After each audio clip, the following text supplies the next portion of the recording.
Minahal mo siya ng buong buo. Pero nung dumating ang iba, yung tipong hindi ka man lang pinansin dati, biglang siya na ang pinili.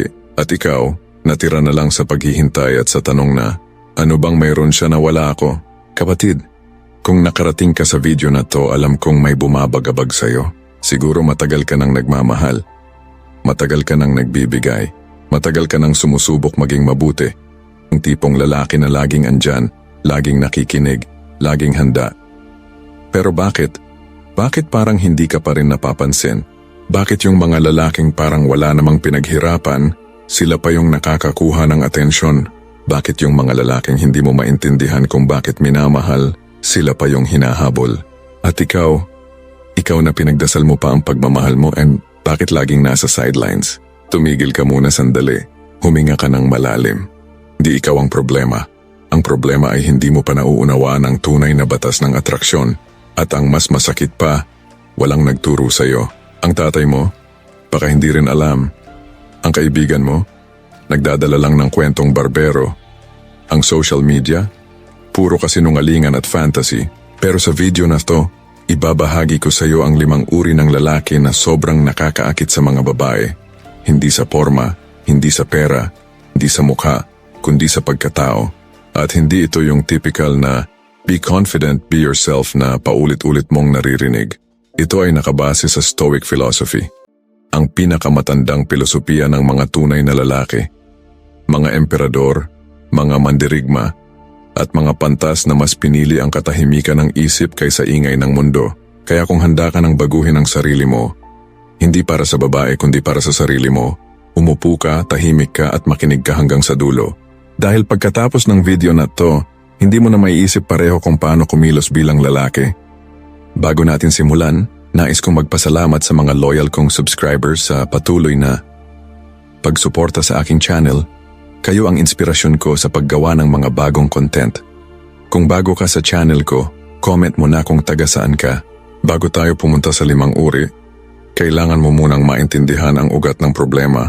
At ang dami-daming lalaking mabait, mapagmahal, tapat, pero laging natatalo.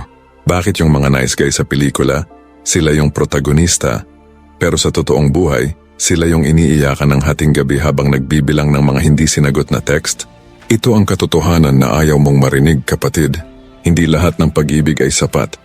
Minsan ang pag-ibig mo ay sobra, pero ikaw mismo kulang, at hindi sa kulang sa forma. Hindi sa kulang sa pera. Hindi sa kulang sa angking ganda. Kulang ka sa presensya. Kulang ka sa katahimikan sa loob. Kulang ka sa pag-alam kung sino ka talaga. Tignan mo ang mga lalaking madaling basagin. Yung mga umiiyak agad kapag naaway ng karelasyon. Yung mga nagmamakaawa kapag break na. Yung mga nagbabanta ng pagpapakamatay kapag iniwan. Yung mga nagsisend ng paragraph na mensahe ng 2 AM. Bakit ganon? Kasi ang buong identity nila ay nakasalalay sa pag-ibig ng babae. Kung mawala yon, mawawala rin ang kanilang sarili. Ang Stoic philosopher na si Epictetus ay nagsabi, at pakinggan mong mabuti ito, ang tao ay hindi ginugulo ng mga bagay, kundi ng kaniyang paniniwala tungkol sa mga bagay. Ibig sabihin, hindi ang pagtanggi sa iyo ng babae ang sumisira sa iyo. Ang nananakit sa iyo ay ang kwento na sinasabi mo sa sarili mo tungkol sa pagtanggi na yon. Hindi ako sapat. Walang magmamahal sa akin. Palagi akong natatalo. Ito na talaga ako. Yan ang mga kasinungalingang iniisip mo araw-araw. At ang mas masaklap, pinaniniwalaan mo. At dito nagsisimula ang problema ng karamihan sa mga lalaki ngayon. Nawalan sila ng sarili habang hinahabol ang babae. Nagiging katulad nila kung ano sa akala nila ay gusto ng babae. Nag-i-imitate, nagkukunwari, nagpapanggap. At alam mo ba kung ano ang ironic? Habang sumusubok kang maging kung ano ang gusto niya, lalo kang nawawalan ng halaga sa mata niya. Dahil ang babae, instinctively, nararamdaman niya ang kahinaan at kawalang tiwala sa sarili.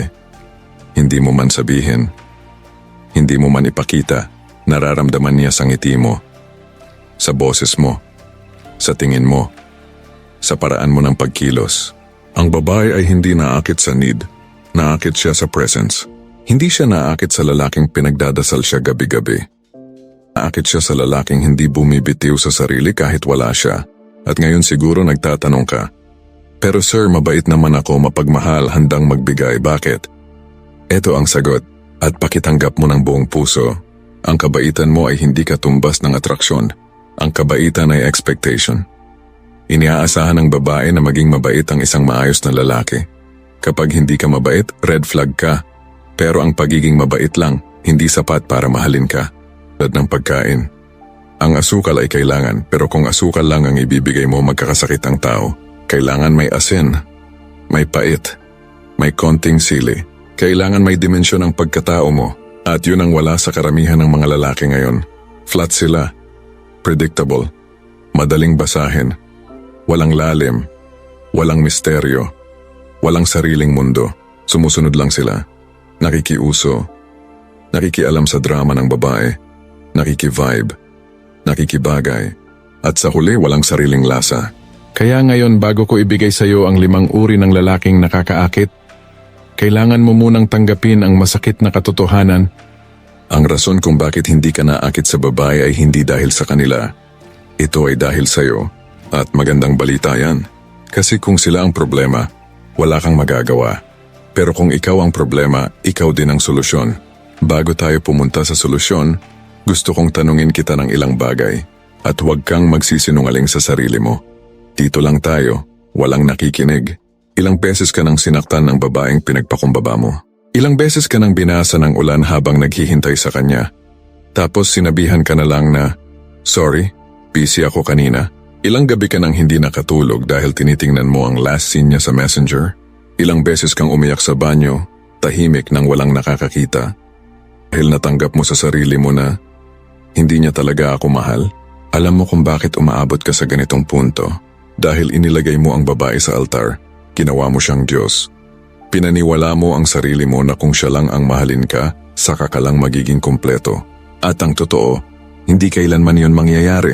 Kasi kung ang sarili mo hindi mo mahal, walang ibang tao ang makakapuno ng butas na iyan. Walang babae kahit gaano kaganda, kahit gaano kabait, makakapagligtas sa'yo. Pakinggan mo itong linya ng Stoic na si Marcus Aurelius, ang pinakamakapangyarihang emperador ng Roma.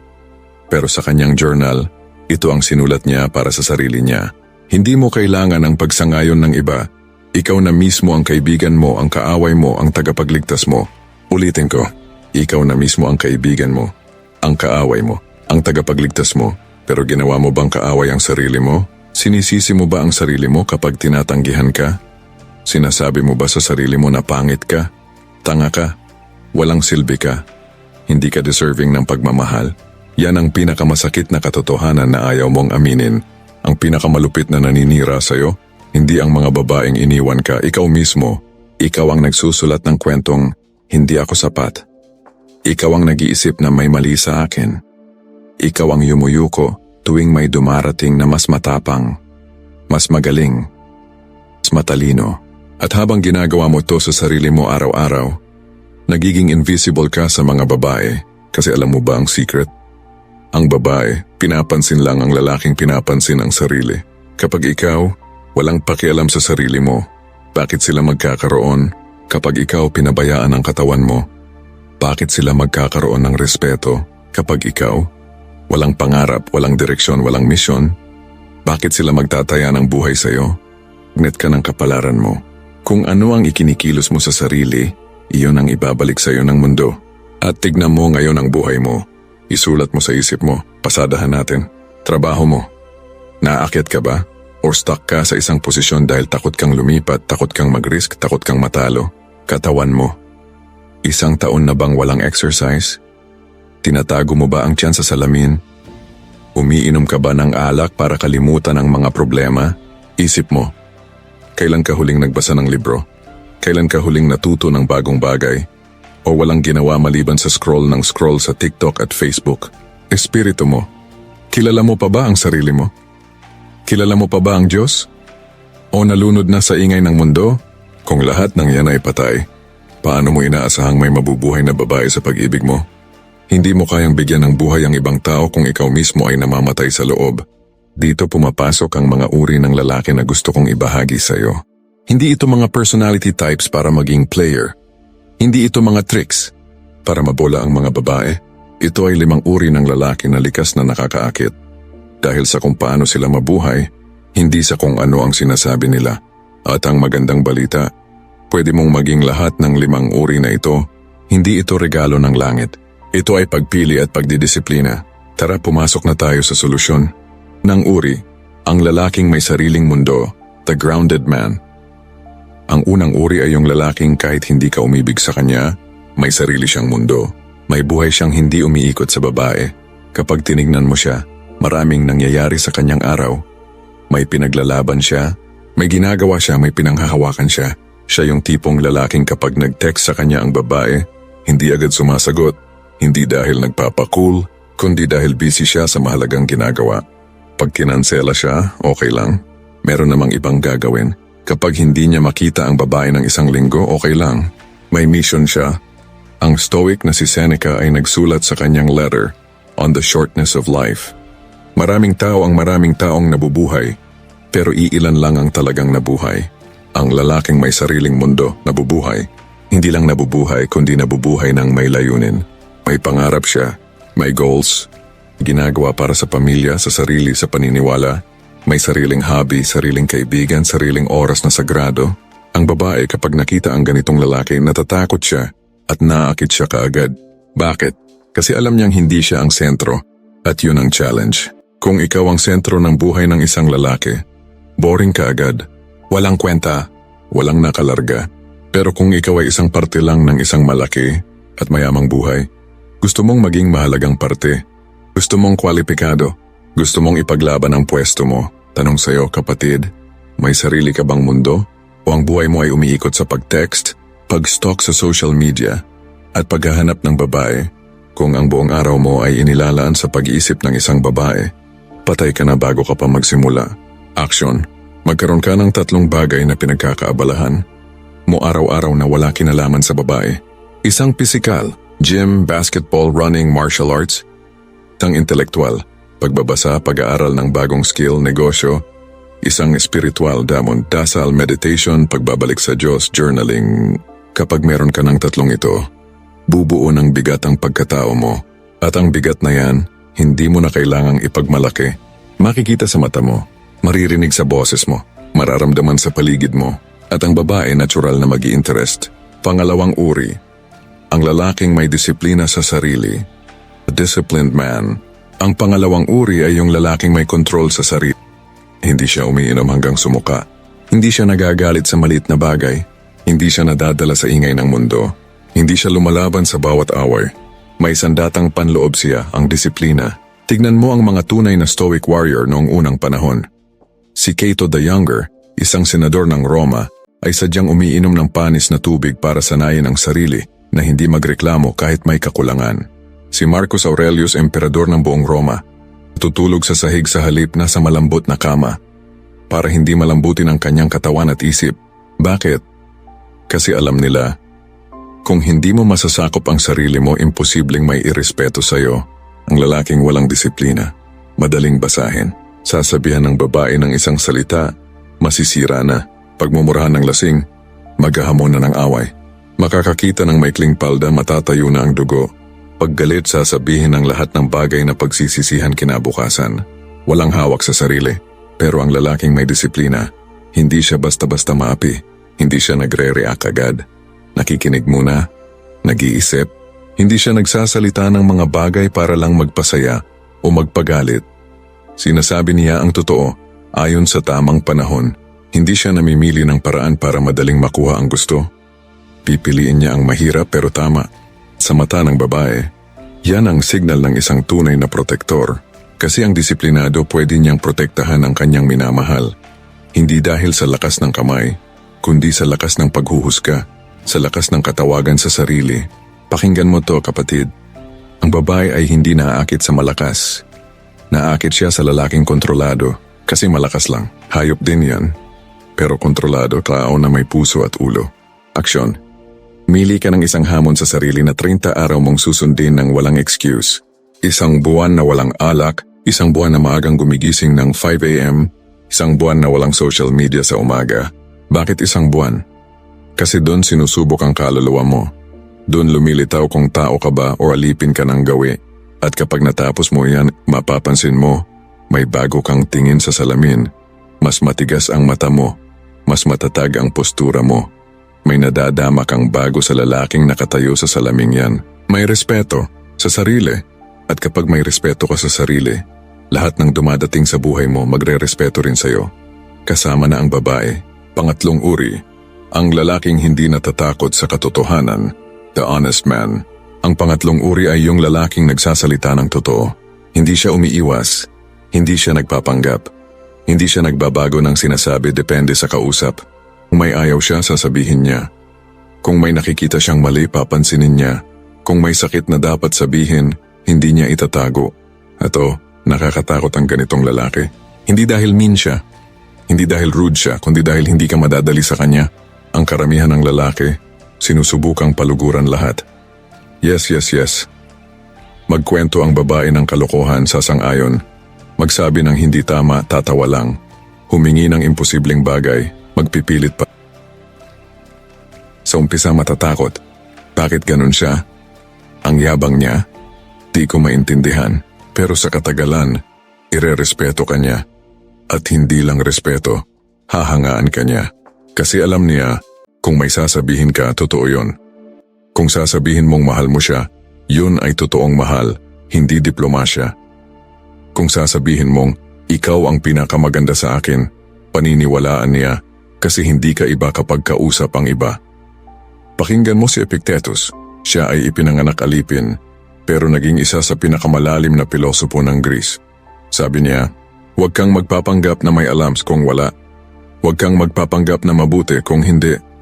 Sa pagpapanggap naliligaw ka sa iyong sarili. Ang katotohanan ay mabigat, pero ang kasinungalingan ay lason. Kapag patuloy kang nagpapanggap, nawawala ang sarili mo. Nawawala ang integridad. Nawawala ang kakayahan mong magtaya sa anumang bagay dahil hindi mo na alam kung sino ka talaga. Aksyon, simulan mo sa maliit. Kapag tinanong ka ngayong araw kung, kumusta? Huwag kang sasagot ng okay lang kung hindi ka naman okay. Sabihin mong hindi masyado.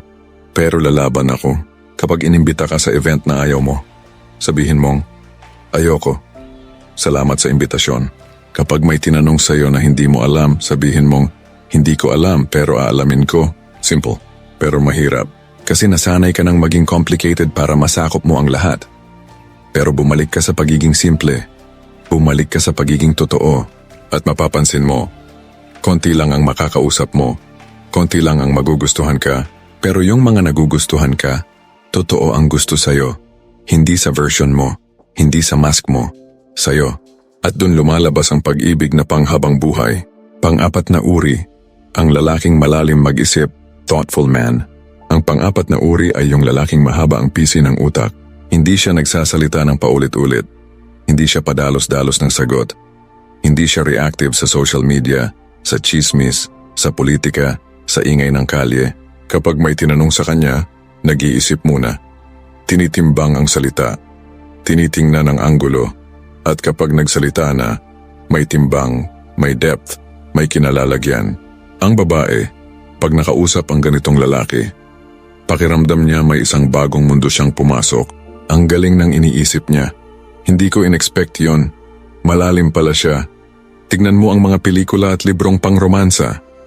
Laging may ganitong karakter. Yung misteryosong lalaking nagsasalita ng iilan lang. Pero kapag nagsalita, umaalingaw-ngaw sa puso ng babae. Bakit? Kasi ang pag-iisip ay attraction. Ang isang lalaking may pinanghahawakang ideya na alam kung saan siya tumatayo sa buhay, na may matibay na paniniwala, iba ang dating. Pero ang masaklap, sa panahon ngayon, lahat ay ingay. TikTok, Reels, memes, dumb humor. Ingay ng ingay. At marami sa mga lalaki na lunod dito, nawalan ng depth, naging madaling basahin, walang sariling pananaw. Kung ano ang trending, doon sumasakay. Sabi ni Seneca, ang marami sa mga nagsasalita, kaunti lang ang tumitigil at nag-iisip. Sa mga tumitigil at nag-iisip, kaunti pa ang umaabot sa karunungan. Ibig sabihin, rare ang nag-iisip, kaya kung magiging isa ka sa kanila, rare kang lalaki. At ang mga rare, nahahanap, action. Isa, magbasa ka ng libro. Kahit 10 pahina bawat araw, walang pinipiling genre. Pwedeng philosophy, novel, history, business. Ang importante hindi social media. Ang libro ay nagpapahaba ng pisi ng utak. Nagpapalalim ng pananaw, Nagbibigay ng bagong salita, bagong ideya, bagong anggulo sa mundo. 2, magkaroon ka ng oras mag-isa araw-araw, 30 minuto man lang. Walang phone, walang musika, walang tao. Tumahimik ka, maglakad, mag-isip, mag-journal, magdasal. Ang katahimikan ay isang uri ng gamot. Doon nagkakaroon ng lakas ang isip. Doon nabubuo ang mga bagong ideya. Doon ka naririnig ng sarili mo. 3, huwag kang magsalita agad. Sa lahat ng konversasyon, tanong o argumento, pumasa ng 2 segundo bago magsalita. Subukan mo yan sa 1 linggo. Magugulat ka sa sasabihin mo. Mas mahusay, mas matalino, mas mabigat, at mapapansin mo, magsisimulang makinig ang mga tao sa'yo. Kasi hindi ka basta-basta nagsasabi ng bagay. At ang babae, kapag nakita niya ang lalaking hindi ka level ng ibang paulit-ulit, ingay ng ingay, kapansin ka agad. 5 uri, ang lalaking may matatag na loob, the unshakable man. At ang pinakahuli, ang pinakamahalaga sa lahat, ang lalaking hindi natitinag.